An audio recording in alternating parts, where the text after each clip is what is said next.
வணக்கம். நம்ம கொஞ்ச நாட்களுக்கு முன்னாடி ஒரு வீடியோ நம்ம லெட்ஸ் டாக் எவ்ரிதிங் சேனல்ல பப்ளிஷ் பண்ணியிருந்தோம். அந்த வீடியோல நம்ம பேசியிருந்த விஷயம் என்னன்னா, இந்தியா அலையன்ஸ் கூட்டணி கட்சிகள் இருக்காங்க இல்லையா? திமுக, காங்கிரஸ் அப்புறம் மற்ற கட்சிகள்லாம் சேர்ந்து அவங்க சொல்றது போலயே அவங்கனால பாஜகவை வீழ்த்த முடியுமா அப்படின்ற விஷயத்த அனலைஸ் பண்ணியிருந்தோம். ஸோ இந்தியா அலையன்ஸ் கட்சிகளோட கிளைம் என்னன்னா, பாஜக ஒரு பாசிச கட்சி. அந்த கட்சியை நாங்க வீழ்த்த போறோம் அப்படின்ற மாதிரி அவங்க சொல்றாங்க. ஸோ நீங்க பாசிசம் வீழ்த்தணும்னு நினைச்சீங்கன்னா எங்களுக்கு வாக்களிங்க அப்படின்ற மாதிரி சொல்றாங்க. குறிப்பா திமுக தமிழ்நாட்டில் அந்த மாதிரியான பிரச்சாரங்களை பண்ணிட்டு வராங்க. ஸோ இது சாத்தியமா? இந்தியா அலையன்ஸால பாஜக அப்படின்ற ஒரு வலதுசாரி கட்சியை வீழ்த்த முடியுமா அப்படின்ற விஷயத்த நம்ம அனலைஸ் பண்ணியிருந்தோம். அந்த வீடியோவை நம்ம பப்ளிஷ் பண்ணதுக்கு அப்புறம் நிறைய பேர் அந்த வீடியோல கமெண்ட் பண்ணியிருந்தீங்க. குறிப்பா சில பேர் என்ன கேட்டிருந்தீங்கன்னா, ஃபாசிசம்னா என்ன அப்படின்ற விஷயத்த பத்தி ஃபர்ஸ்ட் பேசுங்க. ஸோ அப்பதான் ஒரு கிளாரிட்டி கிடைக்கும் அப்படின்ற விஷயத்த பதிவு பண்ணியிருந்தீங்க. அது போக இன்னும் சில பேர் சொன்ன விஷயம் என்னன்னா, அவங்களோட கருத்துக்களையும் அவங்க பதிவு பண்ணியிருந்தாங்க. அவங்க சொல்ற விஷயம் என்னன்னா, பாஜக ஒரு பாசிஸ்ட் பார்ட்டி கிடையாது, திமுக தான் பாசிஸ்ட் பார்ட்டி அப்படின்ற மாதிரி சில பேர் வந்து அவங்களோட கருத்துக்களை பதிவு பண்ணியிருந்தாங்க.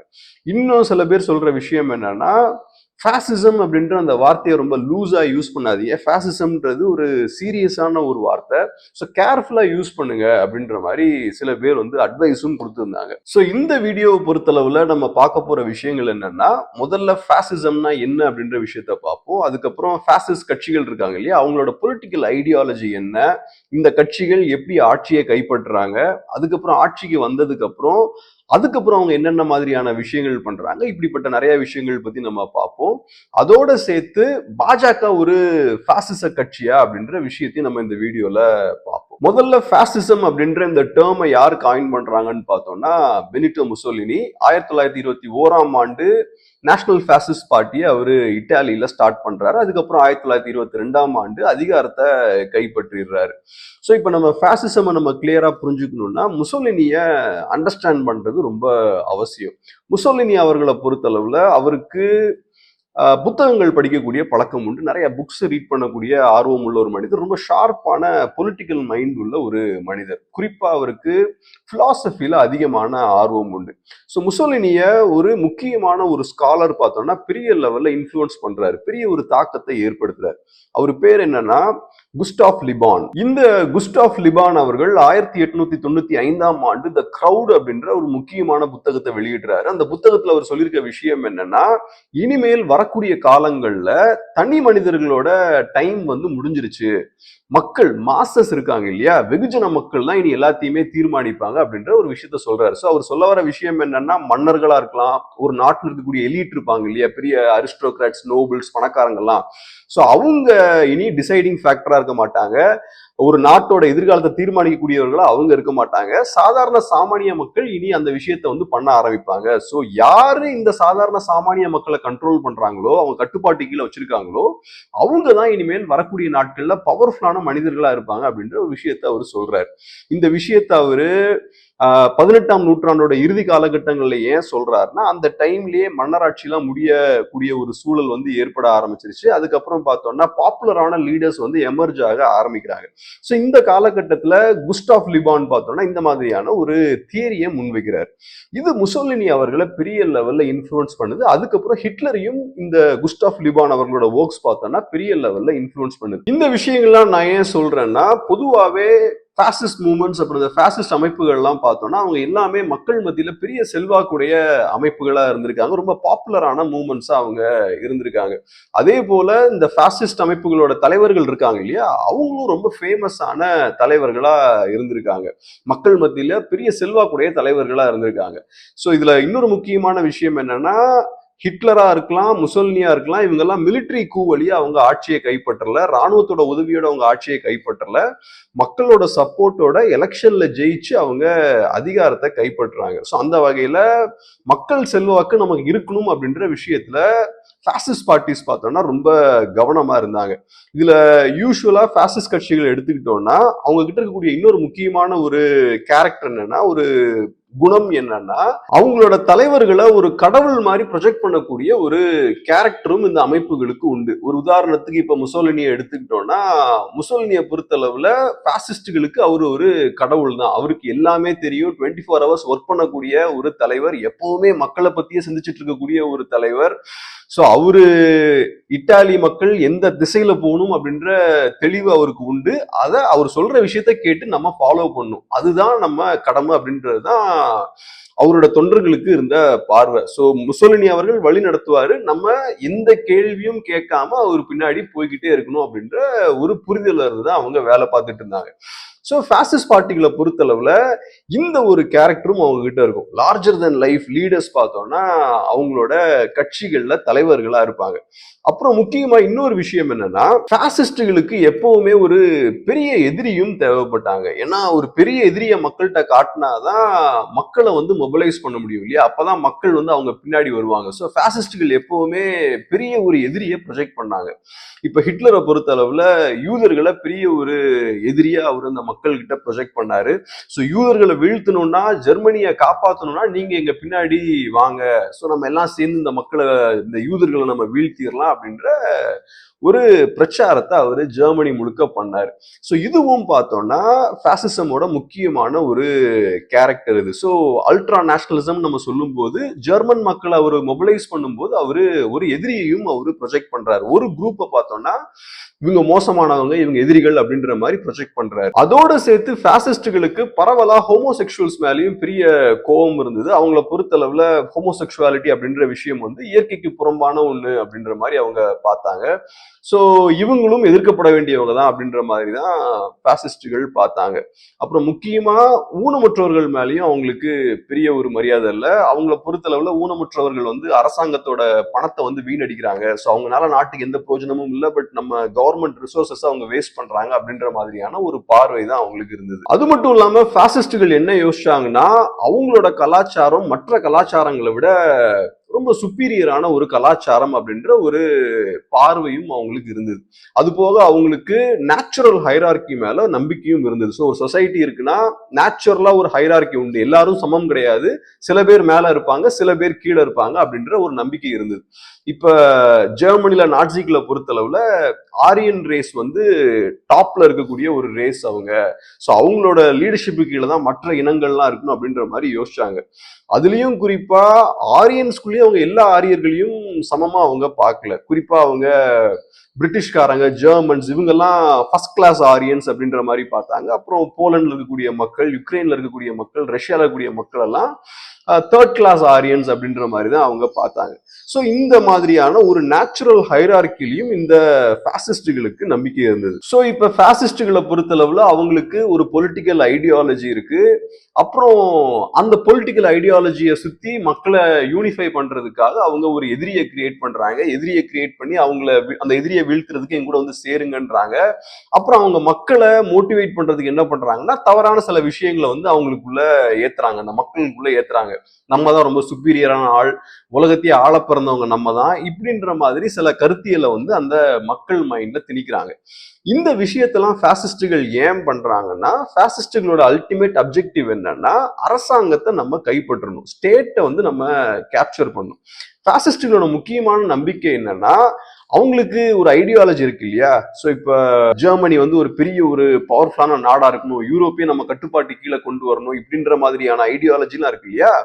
இதெல்லாம் நம்ம வெற்றிகரமா செய்யணும்னா அரசு அப்படின்ற அந்த இயந்திரத்தை நம்ம கட்டுப்பாட்டு கீழே கொண்டு வரணும் அப்படின்றதுதான் பாசிஸ்டுகளோட நோக்கம்.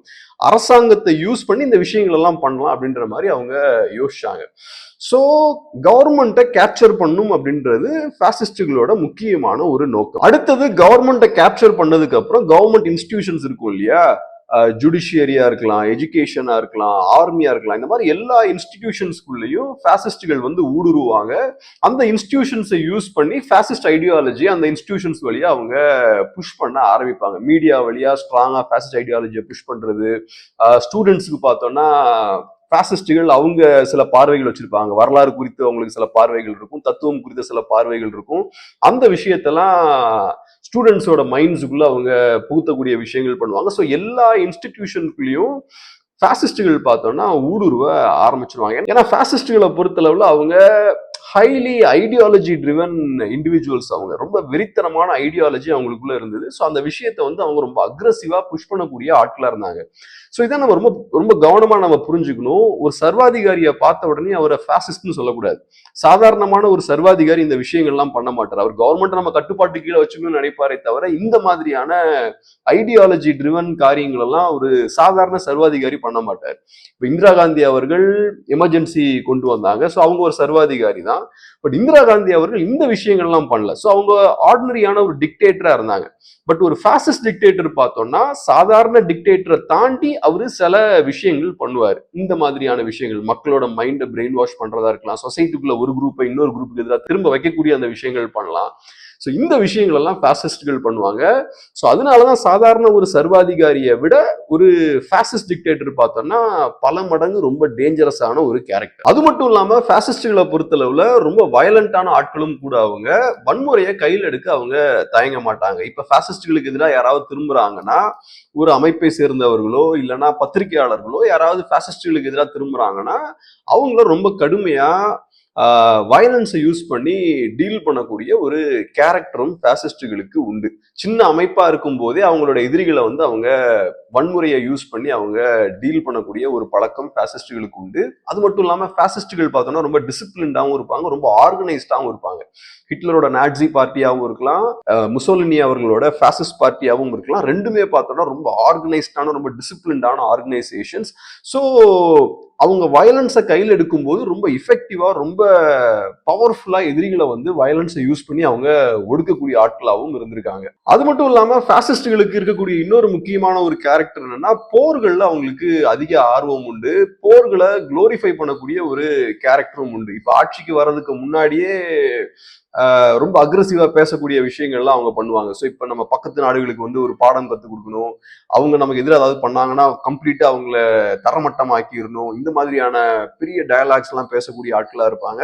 அதுக்கப்புறம் ஆட்சிக்கு வந்ததுக்கு அப்புறமும் நிறைய நேரங்கள் பார்த்தோம்னா பக்கத்து நாடுகளோட போருக்கு போறது, அந்த நாட்டு மக்களை நம்ம கட்டுப்பாட்டு கீழே கொண்டு வரணும், நம்ம தலைமைக்கு கீழே கொண்டு வரணும், நம்மளோட டெரிட்டரிஸ் எக்ஸ்பேண்ட் பண்ணணும், இப்படின்ற மாதிரியான நிறைய விஷயங்களை செய்யக்கூடிய ஆட்களாகவும் பாசிஸ்டுகள் பார்த்தோம்னா ஹிஸ்டாரிக்கலா இருந்திருக்காங்க.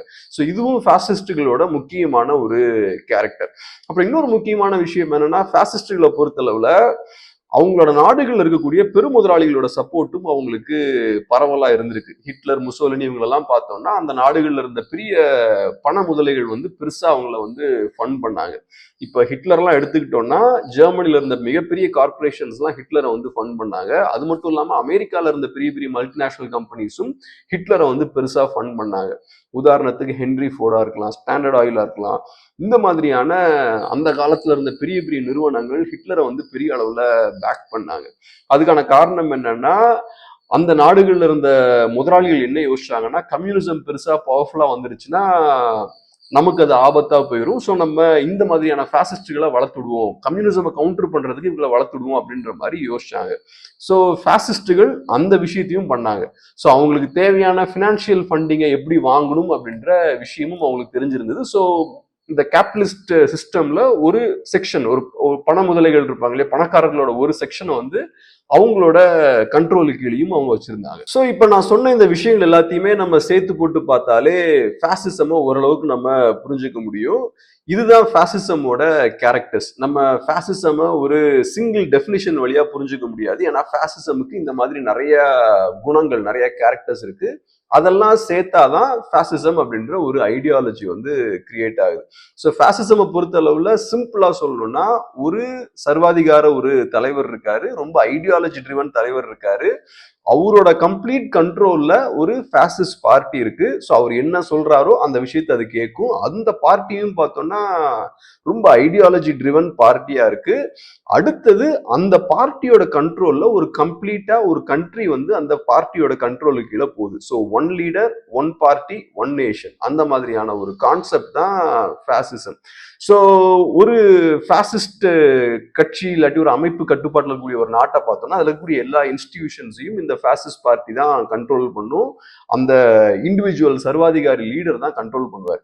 ஸோ இதுதான் ஒரு ஃபேசிஸ்ட் டிக்டேட்டருக்கும் ஒரு சாதாரண ஒரு சர்வாதிகாரிக்கும் இருக்கக்கூடிய டிஃபரன்ஸ். இப்ப சாதாரண ஒரு சர்வாதிகாரியை பொறுத்தளவுல இந்த மாதிரி எல்லா இன்ஸ்டிடியூஷன்ஸ்குள்ளேயும் அவரோட ஐடியாலஜியை புகுத்துறது அப்படிப்பட்ட வேலைகள்லாம் இருக்காது. அவர் சும்மா ஜஸ்ட் அவர் டாப்ல உட்காந்து கவர்மெண்ட்டை கண்ட்ரோல் பண்ணிட்டு இருப்பார். இப்ப Saddam Hussein, Gaddafi, Indira Gandhi இவங்கெல்லாம் அந்த மாதிரியான சர்வாதிகாரிகள். பட் ஒரு ஃபேசிஸ்ட் டிக்டேட்டரை பொறுத்தளவுல கல்ச்சரலான விஷயங்களா இருக்கலாம், எஜுகேஷனா இருக்கலாம், ஒரு நாட்டோட ராணுவமா இருக்கலாம், எல்லா இடங்கள்லயும் பாசிஸ்டுகள் ஊடுருவி இருப்பாங்க. அவங்களோட ஐடியாலஜி பார்த்தோம்னா எல்லா இடத்துலயும் இருக்கும். ஸோ இப்போ நாட்சி ஜெர்மனிலாம் பார்த்தோம்னா இந்த மாதிரியான ஒரு சூழல் தான் அங்கே இருந்தது. கொஞ்சம் நாட்களுக்கு முன்னாடி நான் ஒரு ஃபுட்டேஜ் ஒன்று பார்த்தேன், ஒரு பழைய ஃபுட்டேஜ் ஒரு டாக்குமெண்ட்ரியில் பார்த்தேன். அதில் ஒரு ஜட்ஜு வந்து அங்கே ஒரு தீர்ப்பு வழங்குறாரு, தேசத்துக்கு எதிராக ஒருத்தர் செயல்பட்டுட்டார் அப்படின்ற ஒரு தீர்ப்பு வழங்குறாரு. அவர் ஒரு ஜட்ஜ் மாதிரியே பிஹேவ் பண்ணல, அவர் ஒரு நாட்சி கட்சிக்காரர் மாதிரி, ஒரு குட்டி ஹிட்லர் மாதிரி அவர் பிஹேவ் பண்றாரு. பயங்கர விரித்தனமா அவரு ஸ்பீச் கொடுக்குறாரு.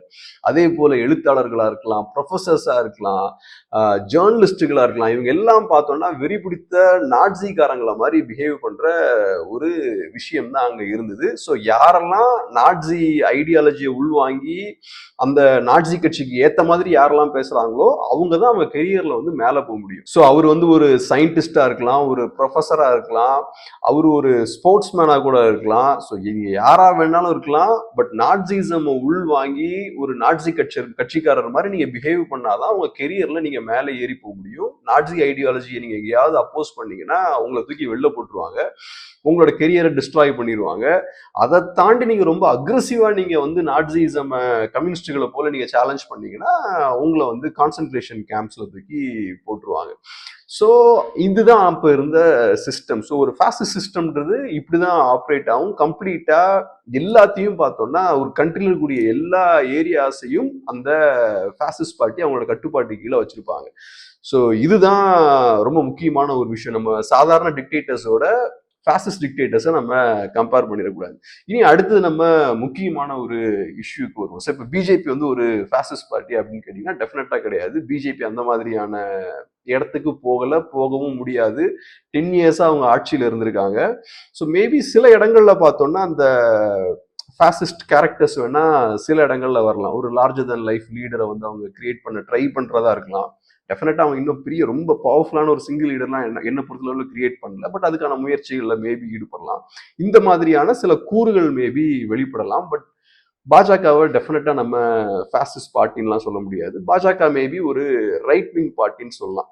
மேபி நெக்ஸ்ட் டைம் அவங்க எலெக்ஷன்ல ஜெயிச்சாங்கன்னா இன்னும் கொஞ்சம் கூட ஒரு அல்ட்ரா ரைட்டை நோக்கி அவங்க மூவ் பண்ணி போறதுக்கான வாய்ப்பு இருக்கு. பட் டெஃபினட்டா அவங்க ஃபாசிஸ்ட் பார்ட்டி கிடையாது.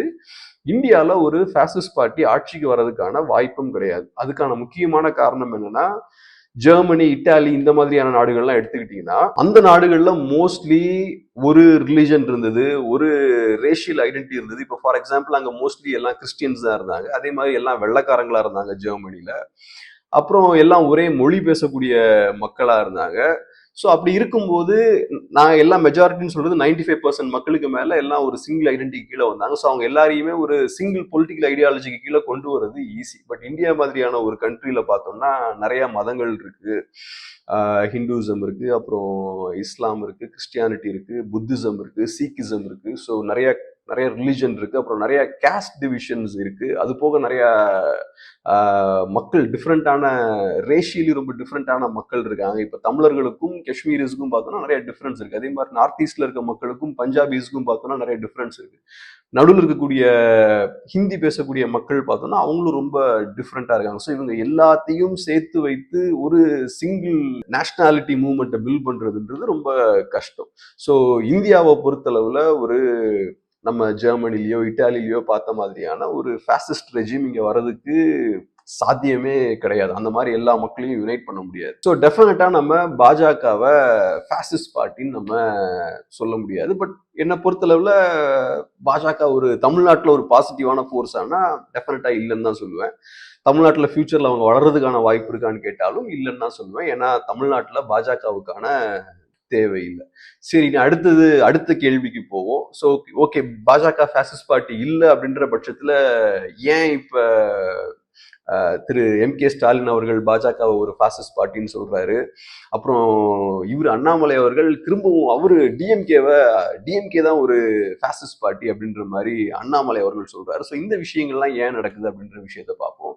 ஸோ இப்ப பொலிட்டிக்ஸ் பொறுத்தளவு நம்ம ஏற்கனவே பார்த்தோம் இல்லையா, ஒரு பெரிய எதிரி ரொம்ப அவசியம். ஸோ ஒரு பெரிய எதிரியை நீங்க மக்கள்கிட்ட காட்டினாதான் மக்கள் உங்க பின்னாடி அணிவகுப்பாங்க. இல்லாட்டி அவங்க நீங்க சொல்ற பேச்சை கேட்க மாட்டாங்க. ஸோ இங்க பாரு, ஒரு பெரிய ஒரு பாசிஸ்ட் பார்ட்டி ஒன்று வரதுக்கான வாய்ப்பு இருக்கு. அவங்க வந்தாங்கன்னா ஜெர்மனியில அப்புறம் இத்தாலியில செகண்ட் வேர்ல்டு வார் என்ன நடந்ததோ அதே விஷயங்கள் இங்கேயும் நடக்கும். ஸோ அது நடக்காம இருக்கணும்னா நீங்க எங்களுக்கு வாக்களிங்க அப்படின்ற ஒரு விஷயத்த செய்யறதுக்காக தான். ஸோ இது ஒரு எலெக்ஷன் ஸ்ட்ராட்டஜி தான். ப்ராபப்ளி திமுகவோட எலெக்ஷன் ஸ்ட்ராட்டஜிஸ்ட் நிறைய பேர் இப்போ இருக்காங்க இல்லையா, நல்லா இந்த கிரவுண்ட் எல்லாம் ஸ்டடி பண்ணி ஸ்ட்ராட்டஜிஸ் எல்லாம் போடுறாங்க இல்லையா, அந்த ஆட்கள் யாராவது அவங்க பிளான் பண்ணி கொடுத்துருப்பாங்க. ஸோ அதை தாண்டி இதுக்கு பெரிய முக்கியத்துவம் எதுவும் இருக்கிற மாதிரி தெரியல. கடைசியா சொல்ல வேண்டிய ஒரு விஷயம் என்னன்னா, என்ன பொறுத்தளவுல பாஜக ஒரு பாசிஸ்ட் பார்ட்டி இல்ல, ஒரு ரைட் விங் பார்ட்டி. மேபி ஃபியூச்சர்ல இன்னும் கொஞ்சம் கூட ஒரு அல்ட்ரா ரைட் விங் பார்ட்டியா மாறுறதுக்கான வாய்ப்பு இருக்கு. ஸோ இப்போ ஒரு ரைட் விங் பார்ட்டி ஒரு பாசிட்டிவான ஃபோர்ஸ் ஆனா டெஃபினட்டா ஒரு ரைட் விங் பார்ட்டியுமே ஒரு டேஞ்சரஸான ஒரு பார்ட்டி தான். மேபி ஒரு பாசிஸ்ட் பார்ட்டி அளவுக்கு டேஞ்சரஸான பார்ட்டியா இல்லாம இருக்கலாம்.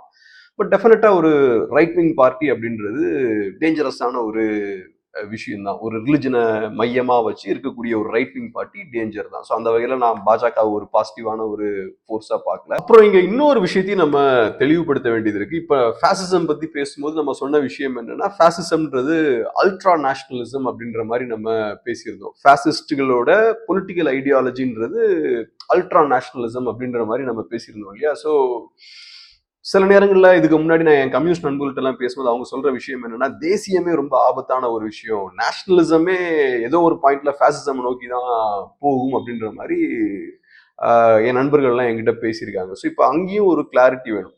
நேஷனலிசம்னாலே ஃபேசிசம் கிடையாது. இப்போ நேஷனலிசமை நம்ம ரெண்டா டிவைட் பண்ணிக்கலாம். ஒன்று என்னன்னா மெஜாரிட்டேரியன் நேஷனலிசம், பெரும்பான்மை மக்களுக்கான நேஷனலிசம். இன்னொன்று என்னன்னா ஒடுக்கப்பட்ட மக்களுக்கான நேஷனலிசம். இப்போ ஈழத்துல நடந்த போராட்டம் பார்த்தோம்னா அது ஒடுக்கப்பட்ட தமிழர்களுக்கான தேசியம் அது. ஸோ அதை நம்ம ஃபேசிசம்னு நம்ம சொல்ல முடியாது.